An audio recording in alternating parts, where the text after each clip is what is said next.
All right, I guess we might as well dive in, and anybody who joins us later will just add to the conversation. Hopefully you all had a nice weekend.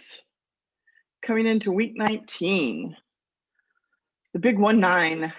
Nobody says that, but I don't know.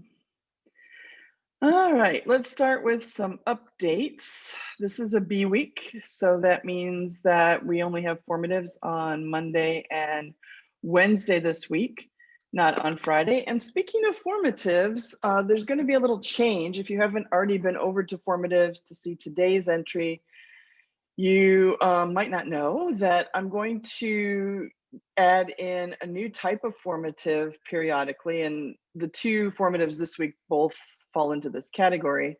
But I thought that it would be a good way to kind of introduce you to or refresh your memory about some other literary devices, not the weird ones that you hardly ever run into, but the ones that show up, every so often in our reading, where it's sort of like, oh, there's a name for that.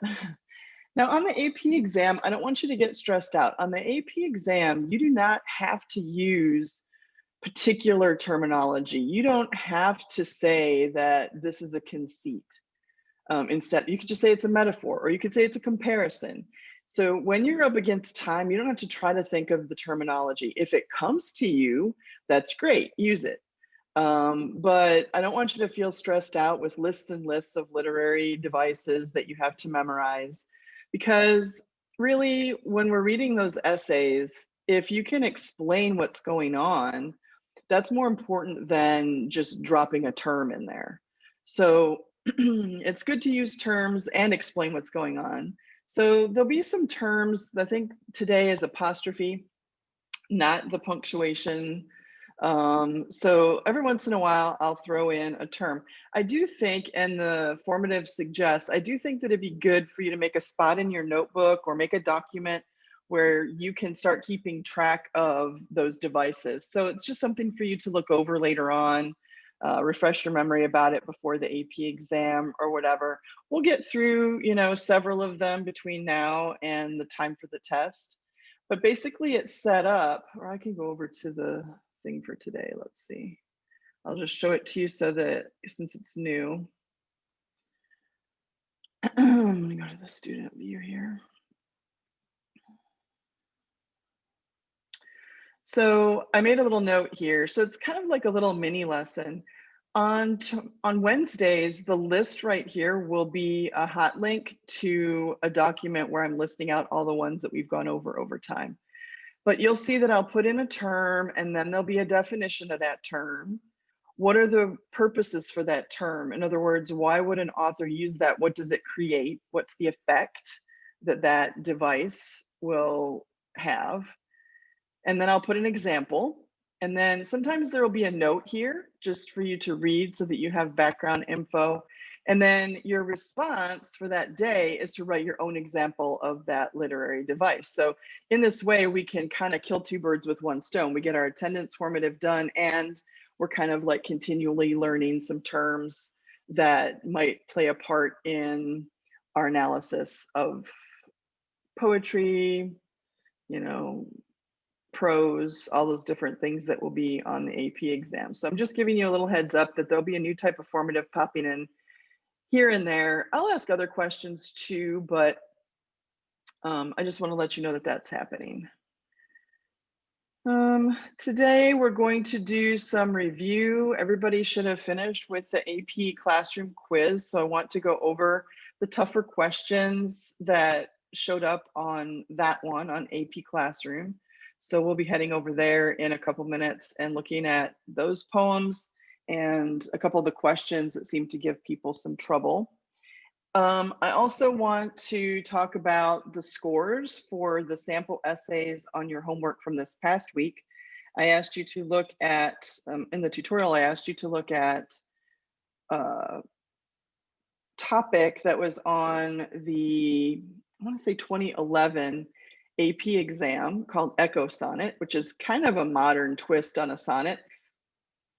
And then as part of the tutorial, I asked you to look at 3 different student essays and try to figure out, based on the rubric, what scores they would get on the AP scale. So I want to talk about those. You should have already turned that in. I want to talk about those and why. I'll tell you the scores so you'll know whether you were right or not. And also, what are the reasons why those essays got the scores that they did. And then the last thing I want to do today is start to build for next week. Next week, or this week, you're going to be writing a poetry analysis draft. So last week I gave you the 3 possible topics and you had the option to kind of look through those and see ahead of time which one you might want to do. Save yourself a little bit of time this week. So we're going to talk about how do you take an AP question like that for poetry analysis and turn it into an essay, because this week that is one of the tasks, is to write the draft of an essay. Now, I am going to have a class on Wednesday that will be if you want to come. So I'm going to turn on the Zoom on Wednesday and I'll be here in the Zoom call, and anybody who wants to can come in for help on their paper. So between now and Wednesday, if you start working on the essay that I'm going to introduce today, then you can come in and I can check and see. I can put everybody, if there's more than one person, I can put you in breakout rooms and then I can come in and discuss with you about how your paper's coming, any questions. We can look at a paragraph or, you know, your thesis together. And so you have that support before it's due at the end of the week. But I'll talk about that a little bit more later on when we get into the assignments and so on. So let's start today with the AP Central quiz. Now this is from 2 weeks ago, but I had to extend the deadline last week. If you all want to go to AP Classroom and sign in, I had to extend the deadline because these people are always like shutting down their site for maintenance. To me, it's random when they do it, but I think it's turning into basically weekends.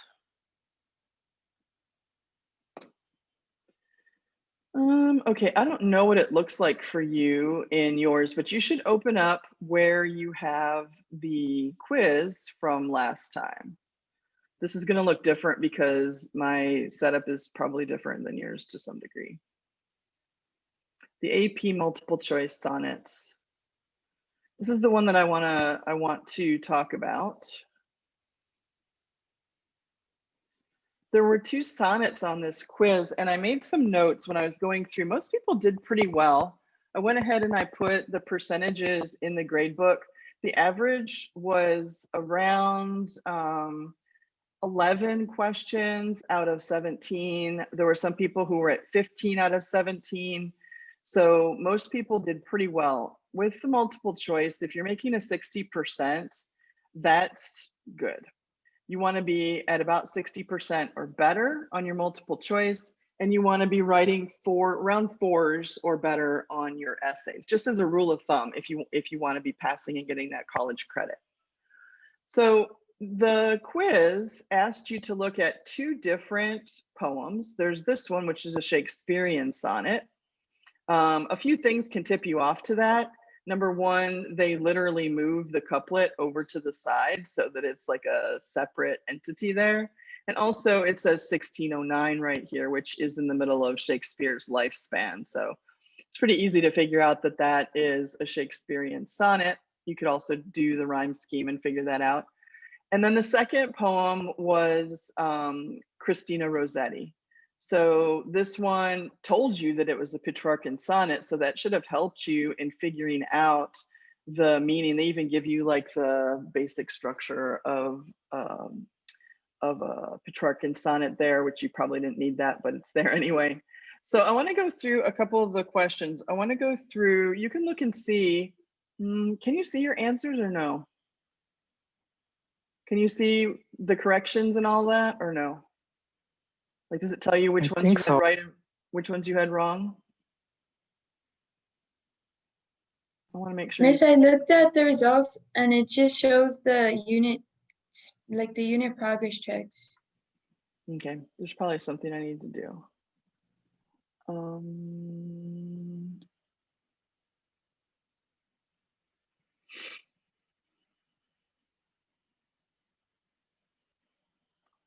No, I don't want to look at it again.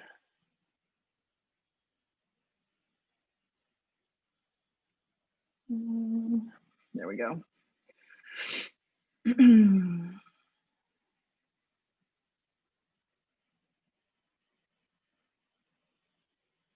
I think if you refresh, you should be able to see where it will tell you which ones you had right and which ones you had wrong and what your scores were overall.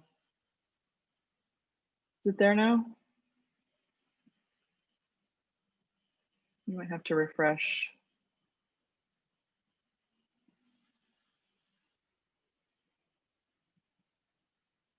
It only shows the ones you got wrong. It doesn't give you like the right answer. Okay, well, let's talk about the ones that most people got wrong, and I'll go ahead and walk you through them. Let me go back to the questions. This one. So the one that most people did well on 1 through 6, one that tripped people up was question number 7. So this poem, let me just read it real quick to refresh your memory, and then we'll talk about question 7, what the right answer is and all that. So it says, like as the waves make toward the pebbled shore, so do our minutes hasten to their end. Each changing place with that which goes before. In sequent toil, all forwards do contend. Nativity once in the main of light crawls to maturity, wherewith being crowned, crooked eclipses 'gainst his glory fight, and time that gave doth now his gift confound. Time doth transfix the flourish set on youth, and delves the parallels in beauty's brow, feeds on the rarities of nature's truth, and nothing stands but for his scythe to mow. And yet, to times and hope, my verse shall stand, praising thy worth, despite his cruel hand. Okay, so we know that if we look at the quatrain, the first quatrain of a Shakespearean sonnet is the basic idea. And then a summary of the main idea is here. So the basic idea is a simile. Just like the waves that come to the shore, so do our minutes continue to the end of our lives. So it's comparing waves to the minutes of our lives. And that's a really interesting comparison because the waves are perpetual and minutes are perpetual for as long as we live, and we can't do anything about the changing of that tide. We can't change the number of minutes that are accruing as we go through our lives. And so the poem is about time. Even in the first 2 lines, I get that, and I can emphasize that with the word time here, and it's like right here back to back on these 2 lines. So it's about, even though nothing will outlast time, but I hope my verse will stand and sort of surpass the cruel hand of time. At least it will last longer than me, hopefully. So it's sort of about that same idea that we saw in previous poems about how we can keep life going. And I think we saw another Shakespearean sonnet where it's like, well, if I write about you, then you can be immortal. So the question that came up was, in context, the phrase transfix the flourish on line 9 is best understood to mean. Now, this is a vocabulary question because they are not going to define very many words for you on the AP exam. Every once in a while, they will maybe give you a clue to an allusion, but in general, they do not define terms for you.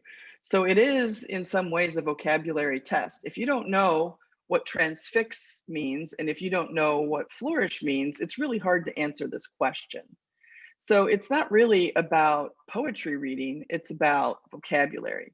This is why whatever you read, if you don't know a word, you should look it up. That's how you build your vocabulary and make it grow. So right here on line 9, the poet says, time doth transfix the flourish set on youth. So time, transfix means to hold still. The flourish set on youth, and delves the parallels in beauty's brow. So for a moment in time, when you're young, you get to keep the stamp of youth. It's transfixed upon you. The flourish is kind of like a beautiful, I don't want to say glow, but like a design. So the beautiful design on youth, and delves the parallels in beauty's brow, feeds on the rarities of nature's truth, and nothing stands but for his scythe to mow. But you can't hold on to that. You can't hold on to that youthful look. So transfix the flourish on number 7, the answer is E, diminish the vitality, right? So preserve the growth, raise the hopes, satisfy the desires, thwart the ambition. There's some vocabulary even in the answer choices.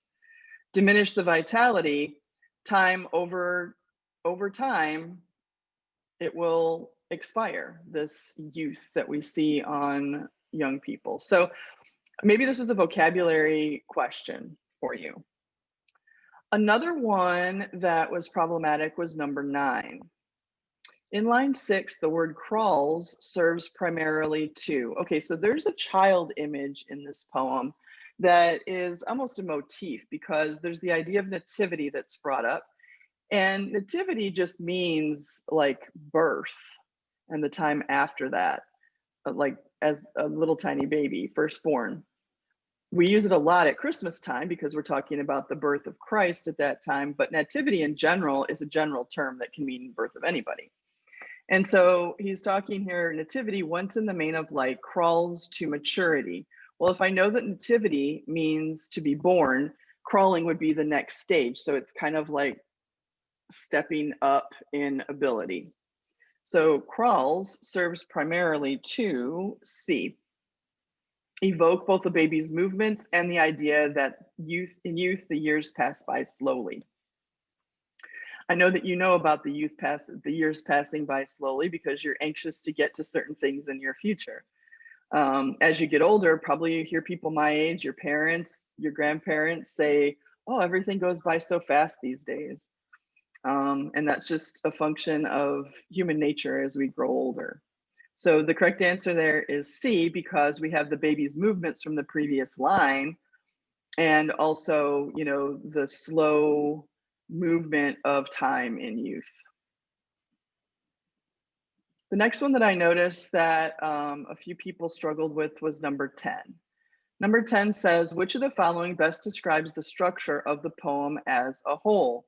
Now, you do know that there's going to be 3 quatrains and a couplet, because we already know that's how a Shakespearean sonnet is formed, right? So it makes sense to choose A, because there's 3 increasingly ominous representations of a process. What's the process? Aging and dying, followed by an optimistic assertion. The optimistic assertion is that, well, maybe if I write something good enough, it can outlast me, and maybe I can live on in that sense. But, you know, these 3 quatrains are all about how each one is more and more morbid about how we're getting closer and closer to our death every minute that we breathe, every minute that we're in a Zoom call is another minute closer to our doom. So A is the correct answer for that reason. I think it would have been, you know, E is sort of structured the same way, but this doesn't bear out in terms of what the poem is saying. 3 different conceits. Well, there aren't really 3 conceits, but there are 2 main conceits in this poem, but I could see where you might choose E just because knowing that there are 3 quatrains might lead you to believe that. But if you know what the word ominous means, you know that they gradually get more and more gloomy about death. I mean, this last line at the end of the 3rd quatrain is nothing stands but for the scythe to mow. The scythe is that big old staff with a blade on it that death holds to, you know, like, well, they use it to cut grass, but yeah, it's to mow down people's lives. So that's pretty ominous.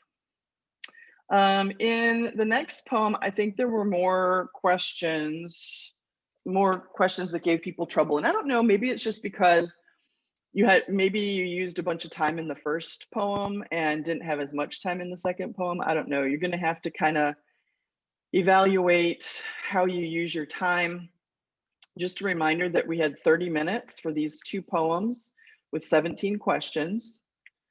The exam will be 5 passages with 52 questions usually, sometimes 55 in 1 hour. So as we do our practices like these on AP Central and other ones that we might do, we have to keep an eye toward time, and you have to kind of, when you're finished, say to yourself, okay, did I spend too much time on one thing and not enough time on another one? You know, did I trade out points for time? You know, what's going on with my time situation? Some people do all this comfortably and they do well. Other people like me, I'm not a great test taker.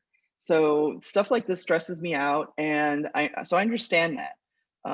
But that doesn't mean we don't practice. We have to practice so that when it comes time for the test, we're as prepared as possible for that time frame. So maybe that was the issue. You can kind of ask yourself that as you go through. So the next one that gave people trouble was number 12. This poem goes like this. I loved you first, but afterwards, your love, outsoaring mine, sang such a loftier song as drowned the friendly cooings of my dove. Which owes the other most? My love was long, and yours one moment seemed to wax more strong. I loved and guessed at you.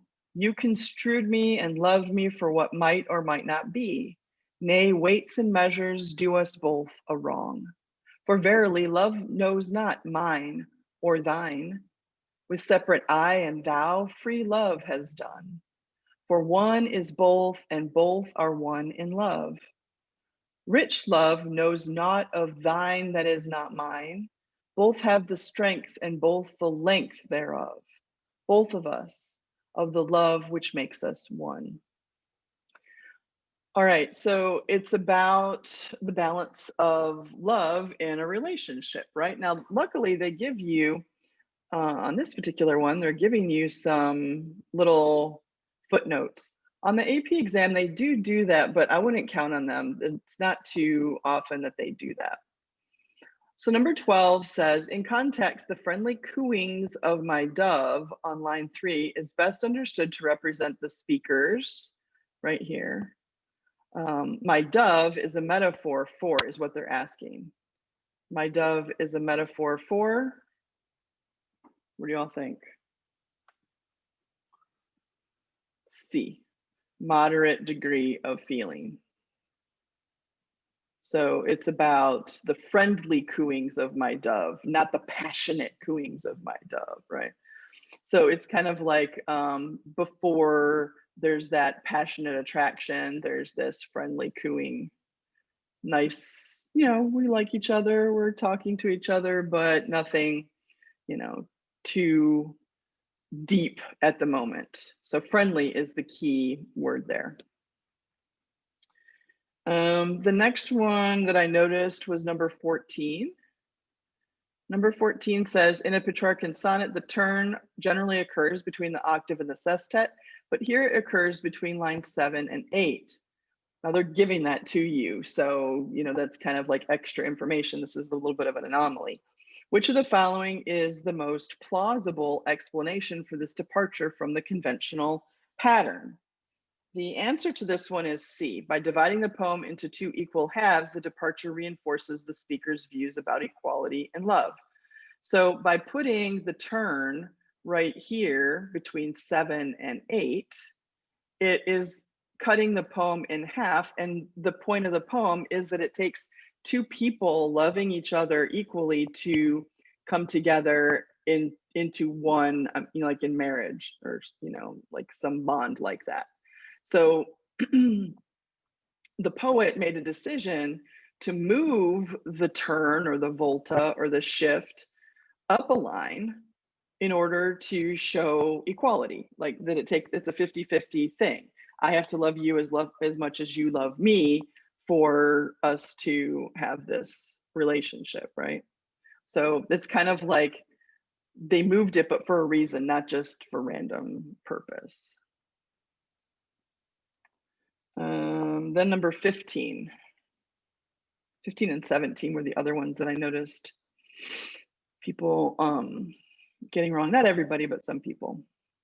All right, number 15. In context, the reference to strength and length in line 13 serves to suggest that what had previously been E a difference between the lovers has now been erased. So if I look at line 13, right here, both have the strength and both the length thereof, because the beginning part of the poem is talking about how in our relationship, sometimes I loved you more and you loved me less, and sometimes you loved me more and I loved you less.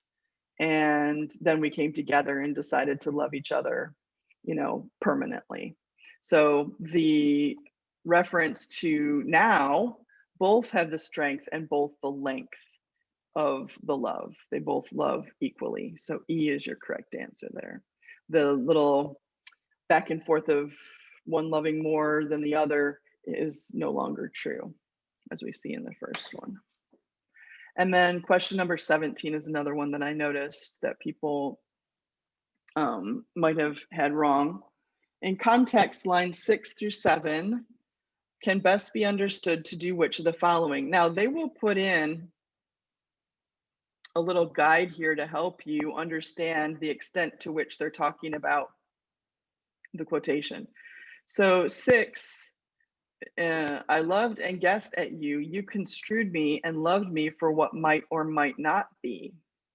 So those two lines are about misunderstandings and maybe also miscalculations in love, like analyzing the person and thinking, oh, maybe they love me for this reason, or maybe they're not that interested for this other reason.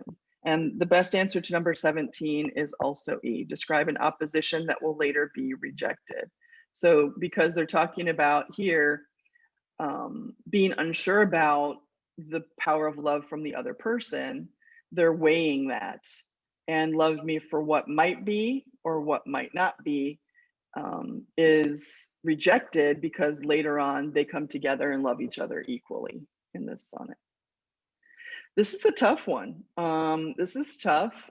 So those of you who, made 11, 12, 13, 15, that's an excellent score on this practice quiz. We'll do some more that aren't really based on sonnets, but maybe just based on a variety of different poems.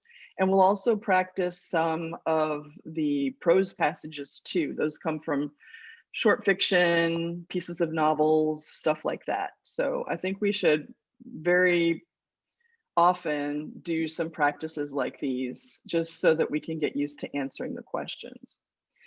Let me ask you, how would you all feel about my cat's sleeping and snoring down there?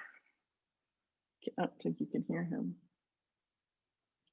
How would you all feel about doing a full practice? I don't really know how we would do that online.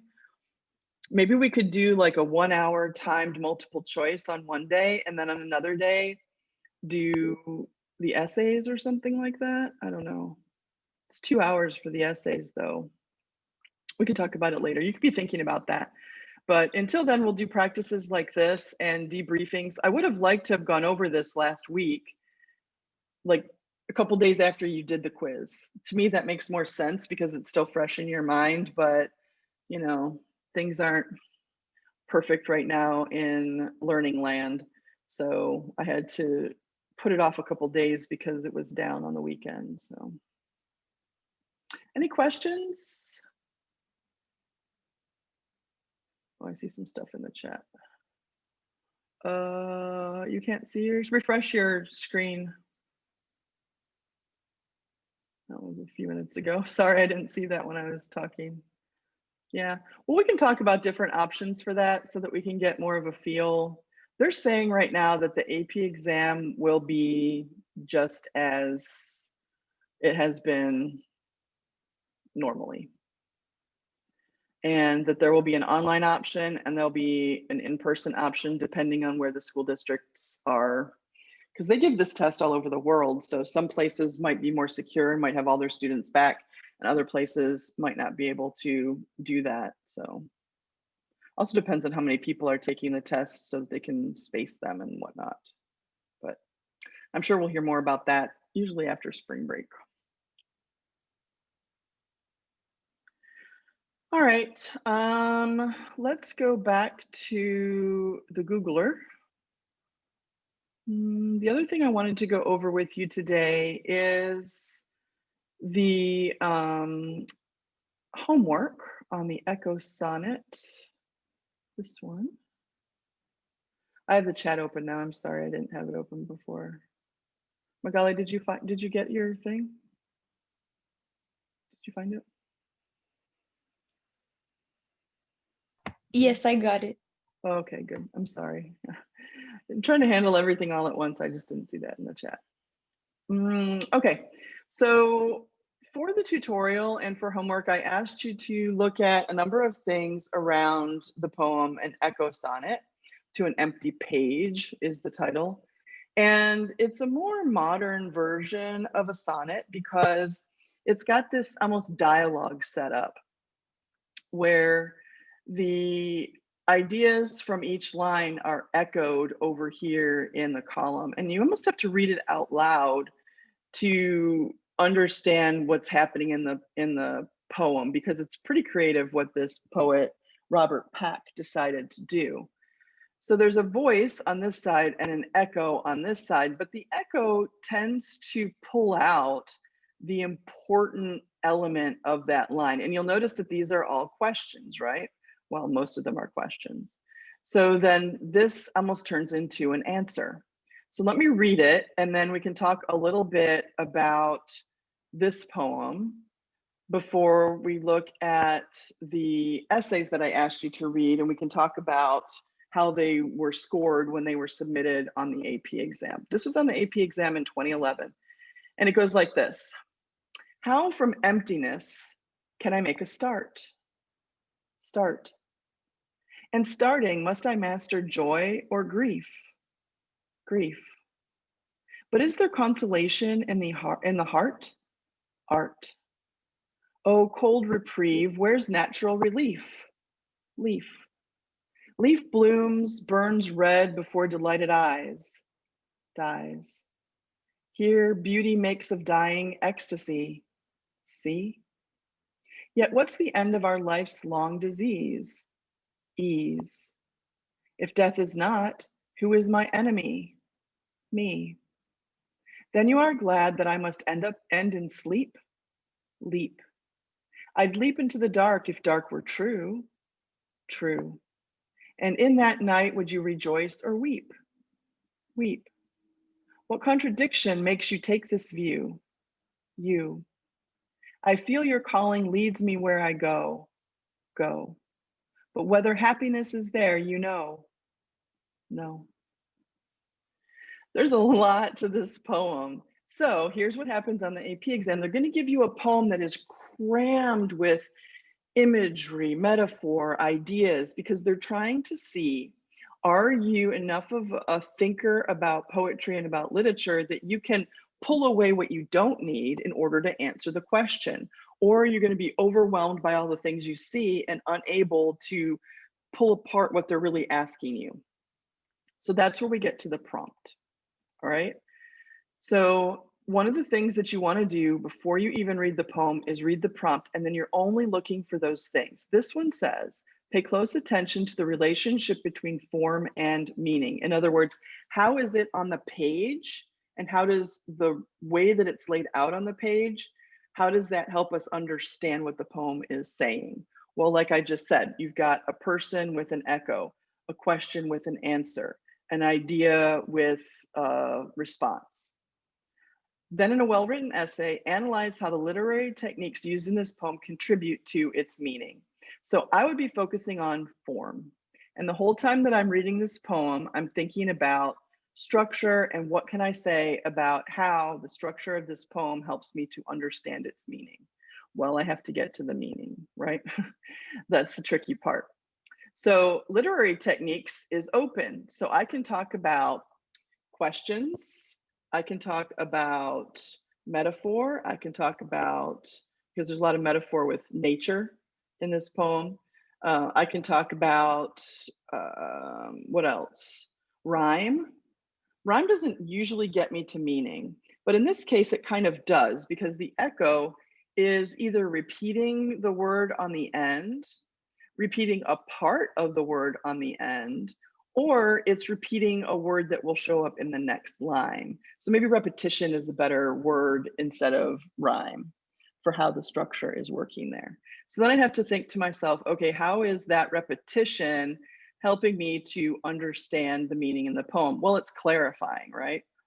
All this stuff in the echo column is clarifying or answering the question that is in the left-hand voice column. And so then I have to think to myself, okay, well, how is it clarifying the meaning of the poem in general? Well, it's about starting and moving forward in life. And it's also about dealing with grief and all of those painful elements of life, including death, right? It covers a lot in this poem. But notice how once I know what I'm looking for and what I'm going to be asked to write about, I have to let everything else kind of fall away from it.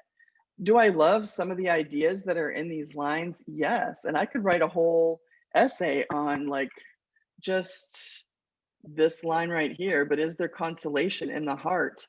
Art. I mean, I could write a whole paper on that concept, but I have to let that go because for the moment, I have to write about the relationship between form and meaning. In other words, how does the way that this is set up help me understand the poem? All right. Any questions about this poem before we look at some of the sample essays? Anything that you were wondering about when you were reading it and dealing with it in the tutorial?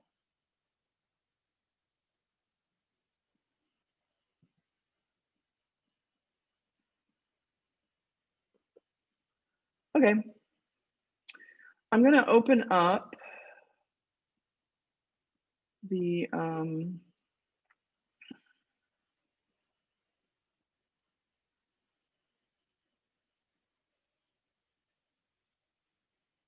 this should be the PDF of the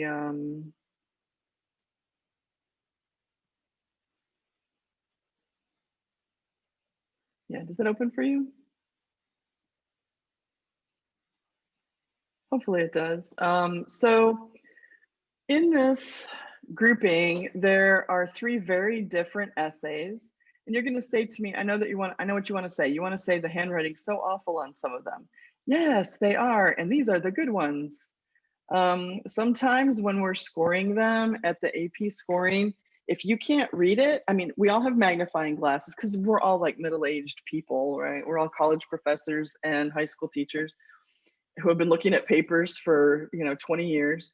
So we're all there with our little, like, we're doing this. And if you can't read it, you pass it to somebody else at your table. And if they can't read it, you pass it to your table leader. And if the table leader can't read it, they take it to the question leader.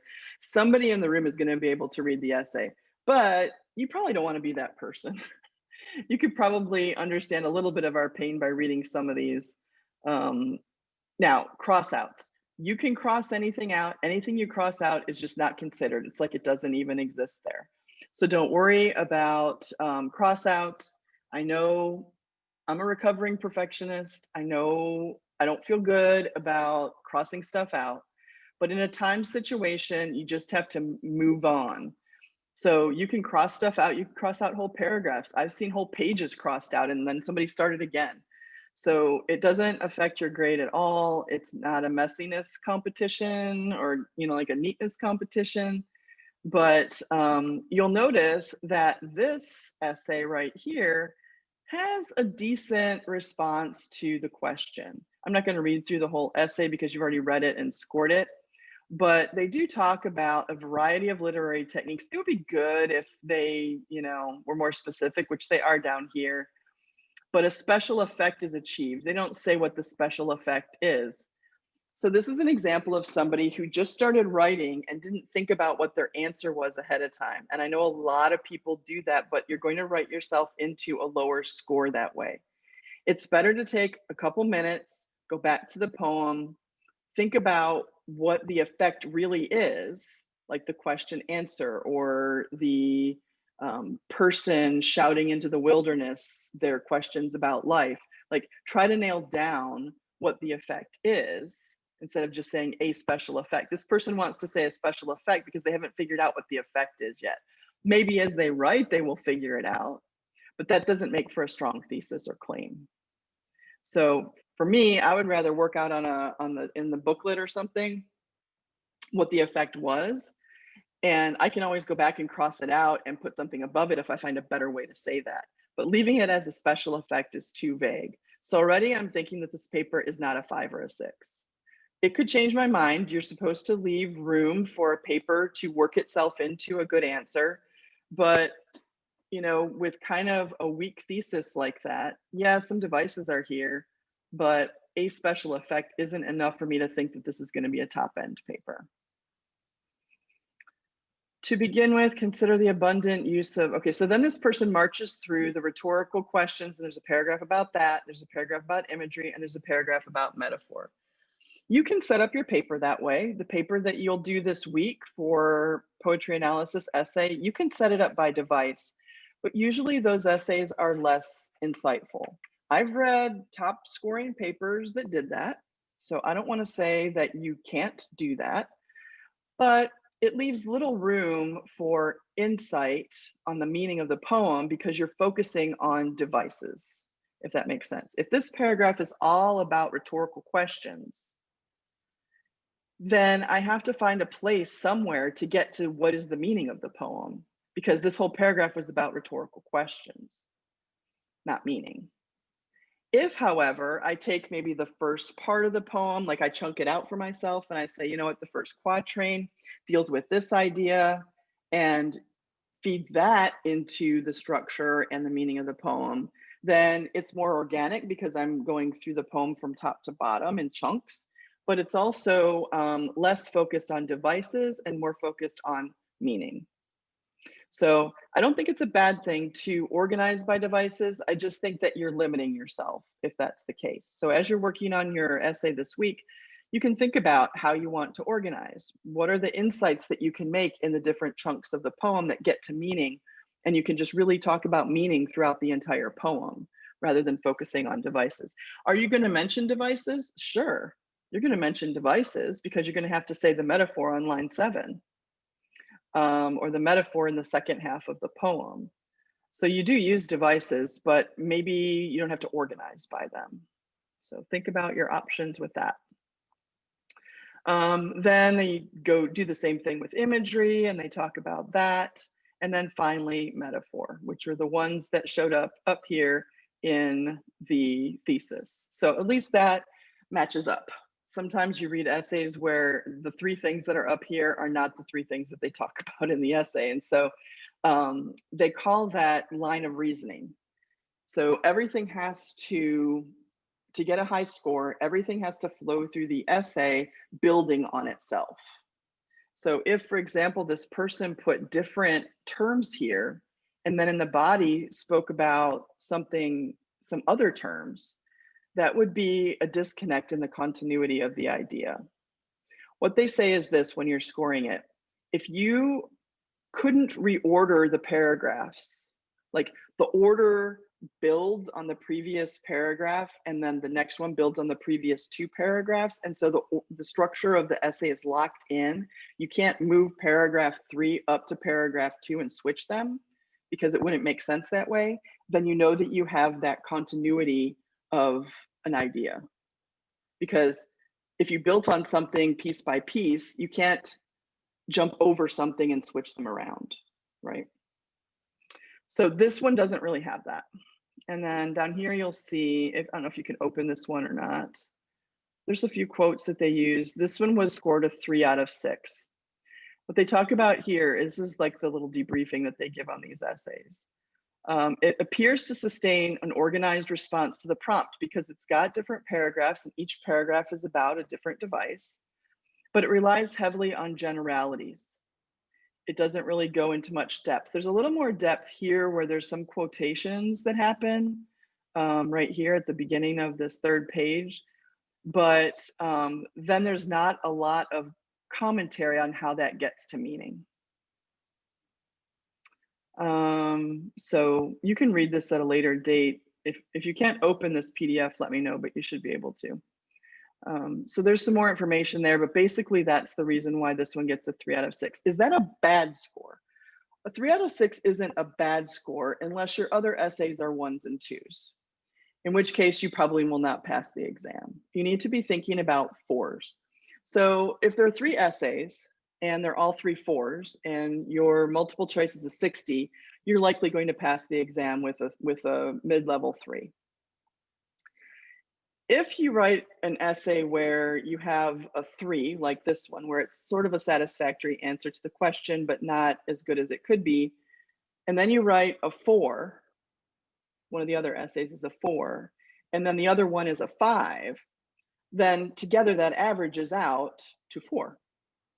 So I don't want to say that a 3 is a bad essay. It's an acceptable essay, but not terribly insightful, if that makes sense. So you need to do essays that are a little bit better than this one consistently. All right, so then this next one here, essay B, is very, very short. Now, whenever I see a really short essay, I think it's probably not going to do well. There's a reason for that, and it's very basic. I'm sure you can already know what that is. There can't be enough development. So have I read a 3 or 4 page one? Yes. I read an essay at the scoring when we were in Salt Lake City 2 years ago. Last year we read online, and this year we're going to read online. But 2 years ago, I read for the poetry question, and there was an essay all about prom. The person wrote all about their prom experience. Well, obviously that's off topic, so that's, you know, 1. There are also people who think that they're writing about the topic, but they're so off on the meaning of the poem that, or they're only talking about a section, like they figured out 4 lines and they didn't figure out the rest of the poem. So they're only talking about this section of the poem. That can be a 1, and it can be a long essay. But as soon as I see a short one like this, I think no matter how brilliant this might be, it can't have the development that 4, 5, 6 paper needs to have. It just can't do that in this short period of time. And sure enough, this one was scored a 1. It's a brief essay, and it talks about rhyme. It is important to talk about rhyme, but it doesn't develop the kind of clear orientation that would signal where the essay is headed. So this one talks about the rhyme, but doesn't say what the rhyme is doing for the meaning of the poem. And that's where a lot of people get stuck, and where I will probably try to push you in your drafting on this paper that we're starting this week. It's one thing to say, here's some rhyme. Look, I found out how this rhyme is working in this poem.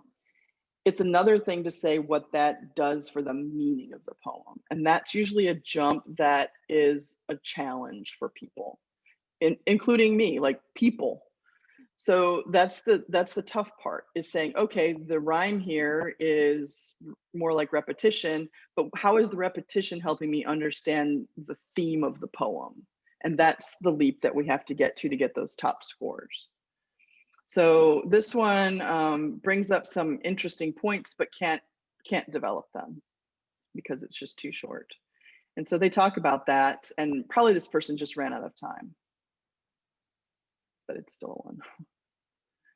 All right, then this is the high scoring paper. The C paper is the 6. And this one does an excellent job of not only nailing down the meaning of the poem, but talking about some of the intricate qualities of the poem and the structure of it with that unique voice and echo back and forth that happens. This one's a little tough to read too because the writing's really small, but the good thing is that we can enlarge it on our computers, right? So you'll notice that this one is not set up by device.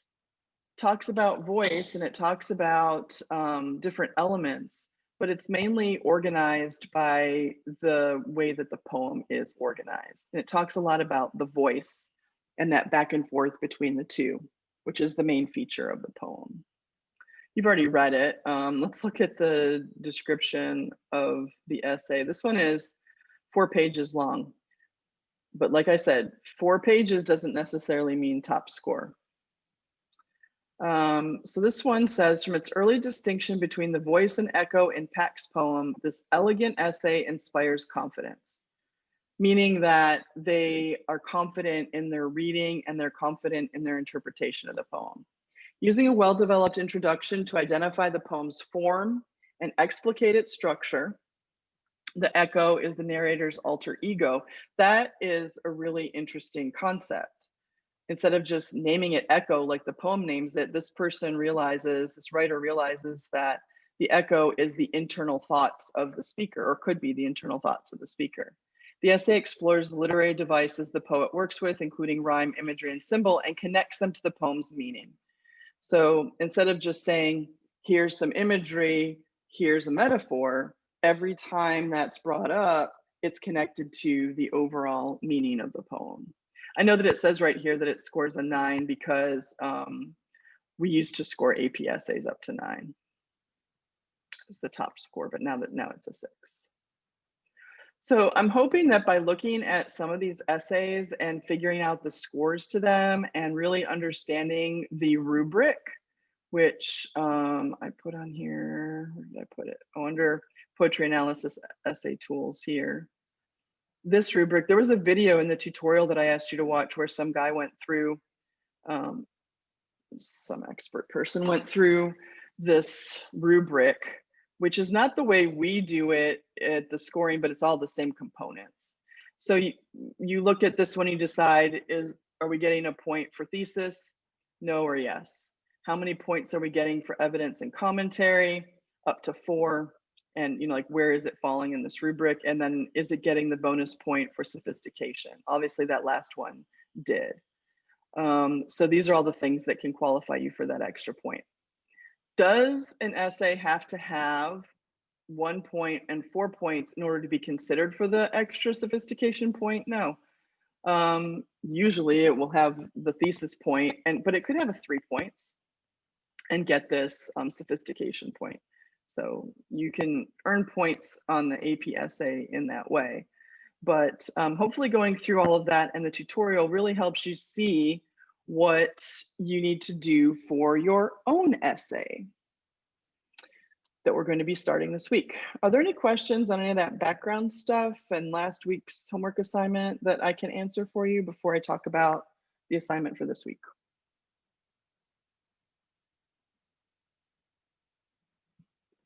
Actually, there are 2 assignments because we're going to start reading Othello next week. To prepare for that a little bit.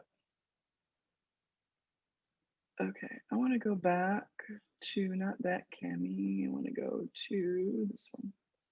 All right, so last week I gave you 3 different topics and you can open them where it says preview topics for essay right here. This week I want you to write a draft of an essay that responds to one of these 3 prompts from past AP exams. You can choose whichever one you want. You don't get that choice on the AP exam, but you can choose whichever one you feel like you could do the best on. So you can choose the landlady prompt. This is the one that I read for 2 years ago.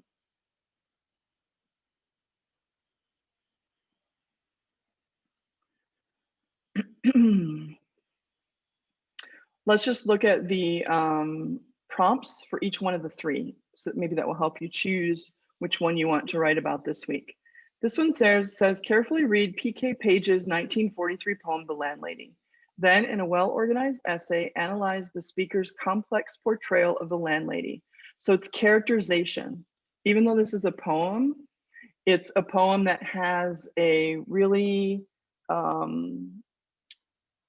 complex character. And so they want you to do a characterization of her. And they're suggesting elements such as imagery, selection of detail, and tone. I do not think you will see a suggestion anymore on the AP exam of which devices could work. You're going to have to determine that yourself, and it will probably say poetic techniques or something like that. So the job with this one is to nail down who the character of the landlady is. So you'll have to read the poem, use the 1, 2, 3 analysis, figure out what the poem is saying about the landlady, and then come up with a thesis that answers this question. Remember how I told you that you could change the topic into a question to help you? So what is the speaker's complex portrayal of the landlady, or how does the speaker portray the landlady? Would be a question, and then your paper should answer that question. They're giving you a little bit of info. They're saying you could use imagery, selection of detail, and tone. You do not have to, but those are workable in the poem. So that's the job for the landlady poem. You would have, let me read it for you. I'll read each one of the poems just so that you hear them out loud, and then it'll be up to you to choose which one you want to work with. So the landlady poem goes like this. Through sepia air, the boarders come and go, impersonal as trains. Pass silently the craving silence, swallowing her speech. Click doors like shutters on her camera eye. Because of her, their lives become exact. Their entrances and exits are designed. Phone calls are cryptic. Oh, her ticklish ears advance and fall back, stunned. Nothing is unprepared. They hold the walls about them as they weep or laugh. Each face is dialed to 0 publicly. She peers stippled with curious flesh. Pads on the patient landing like a pulse, unlocks their keyholes with the wire of sight, searches their rooms for clues when they are out, pricks when they come home late. Wonders when they are quiet, jumps when they move, dreams that they dope or drink, trembles to know the traffic of their brains, jaywalks their street in clumsy shoes, yet knows them better than their closest friends, their cupboards and the secrets of their drawers, their books, their private mail, their photographs are theirs and hers. Knows when they wash, how frequently their clothes go to the cleaners, what they like to eat, their curvature of health, but even so is not content. And like a lover must know all. Prays she may catch them unprepared at last and palm the dreadful riddle of their skulls, hoping the worst. All right, so if you're doing this one, characterization is the way to go. Think about characterization and develop your thesis. When you're happy with your thesis, start worrying about supporting it in your body. You can go by device or you can go by insight through the poem. All right. The other one, or the second one that you can choose, is the 2015 question, which is from Derek Walcott. Derek Walcott is a Caribbean writer. They're trying for a lot more diversity these days on the AP exam, which is interesting and a good idea, I think. So if I look at this prompt, it says, in the following poem by Caribbean writer Derek Walcott, the speaker recalls a childhood experience of visiting an elderly woman storyteller. All right, so I already know the basic setup for the landscape of the poem. Read the poem carefully. Then, in a well-developed essay, discuss the speaker's recollection and analyze how Walcott uses poetic devices to convey the significance of the experience. Okay, this is not a characterization question. They're not asking you on this question to tell about the storyteller and who she is as a person. This is about the speaker's remembrance of the experience and how significant that is to the speaker. So if I know that before I even read the poem, I can be thinking to myself, okay, I need to nail down, why is this experience with this woman storyteller significant to the speaker? That's what I'm answering in this question. This is called 19, XIB. Oh no, wait, 14. With the frenzy of an old snake shedding its skin, the speckled road scored with ruts smelling of mold, twisted on itself and re-entered the forest where the dasheen leaves thicken and folk stories begin. Sunset would threaten us as we climbed closer to her house up the asphalt hill road, whose yam vines wrangled over gutters with the dark reek of moss, the shutters closing like the eyelids of that mimosa called Tea Marie. Then, lucent as paper lanterns, lamplight glowed through the ribs. House after house, there was her own lamp at the black twist of the path. There's childhood, and there's childhood's aftermath. She began to remember at the minute of the fireflies, to the sound of pipe water banging in kerosene tins, stories she told to my brother and myself. Her leaves were the libraries of the Caribbean, the luck that was ours, those fragrant origins. Her head was magnificent, Sidene. In the gully of her voice, shadows stood up and walked. Her voice travels my shelves. She was the lamplight in the stare of two mesmerized boys, still joined in one shadow, indivisible twins. Okay, so the thing to look for here is, why is this experience from the speaker's childhood significant to them? And what are the devices that make that significance known to us? All right, so if you're doing that one, that's your focus.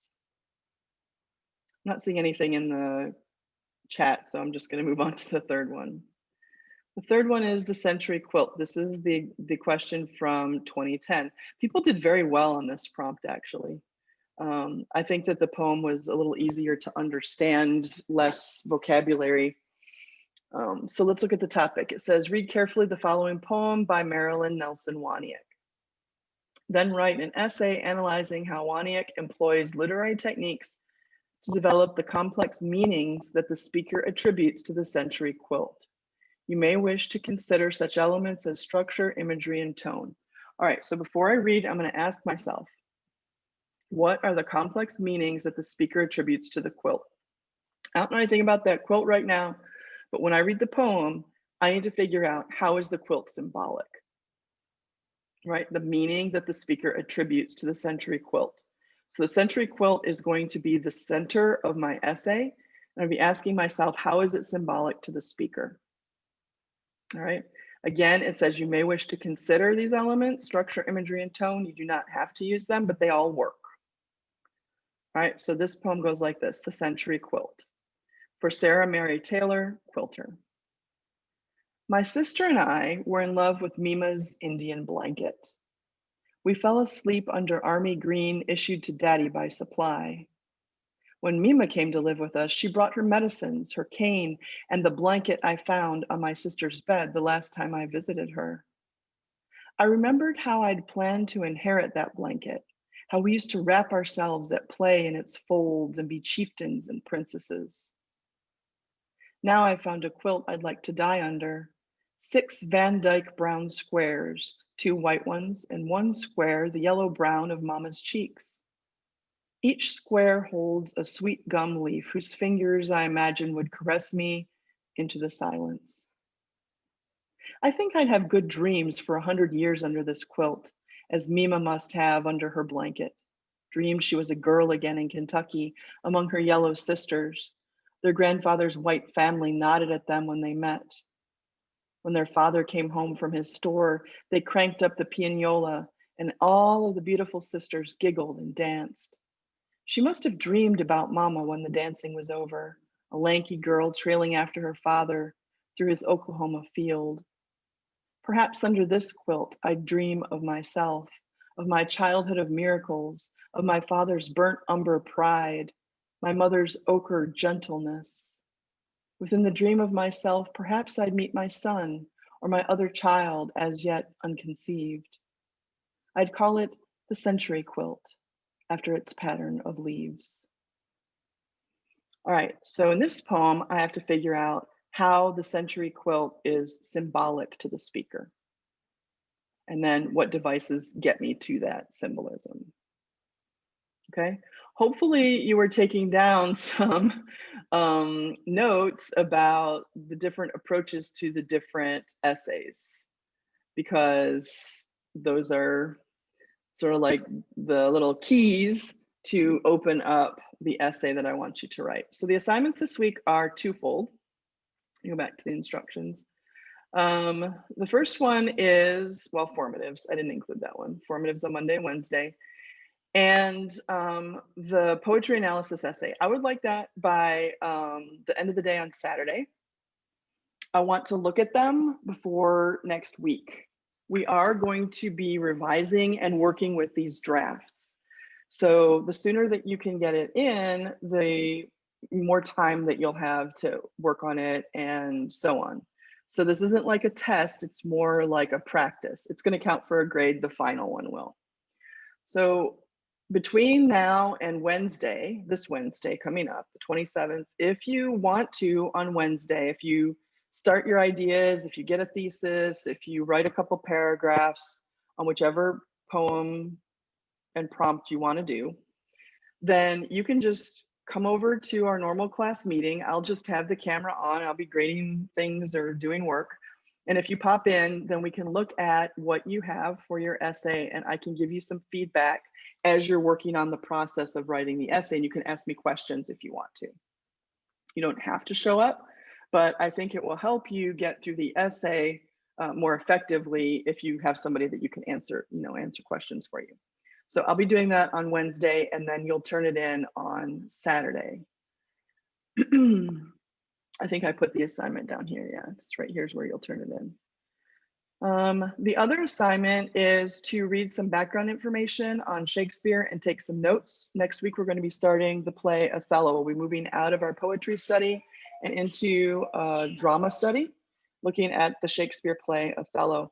It's in your book, so we will be using the book again, or the online version of the book. So, that's one of the reasons I'm picking that one. Oftentimes I teach Hamlet, but it's very long. Othello is quite short, and we can probably get through Othello in 3 weeks, 4 weeks, and then we can move on and practice some other elements for the AP exam in April and May. So the notes that you need to do are, where did I put the notes? Right here, notes on Shakespeare. You do not need to turn in your notes. I just want you to read this PDF and take notes on the pertinent elements of Shakespeare. And also there's some background on the play Othello a little bit, so that we can start next week with the play and everybody's got sort of a basic understanding of the author and the background. So 2 things for this week. Oh, another thing I put in here is I put a little entry for poetry analysis tools. If you are working on your paper and you're struggling a little bit with structure, or you want to go back to that rubric, or you want to hear somebody else talk about how to break down a prompt, then you can use these tools here to help you, in addition to the stuff that I went through today to help you, and really the tutorial from last week will help you too. So are there any questions about this week's material? Everybody's good? All right, I'll try to send you a reminder Tuesday night that if you want to, that you can drop into class and get some feedback on your work so far on the essay if you would choose to do so. And that way you remember that that's an option for you on Tuesday, for Wednesday. All right. If there aren't any questions, I don't know if there's not questions because everybody's zoned out, or if I'm so thorough at explaining everything that there's just no need for any questions at all. But we'll know when we start seeing the essays, right? Okay, I'm going to go ahead and cut you loose then. Feel free to contact me or show up on Wednesday with your questions, all right? All right, have a good afternoon, everybody. Bye, miss. Have a good evening. Bye.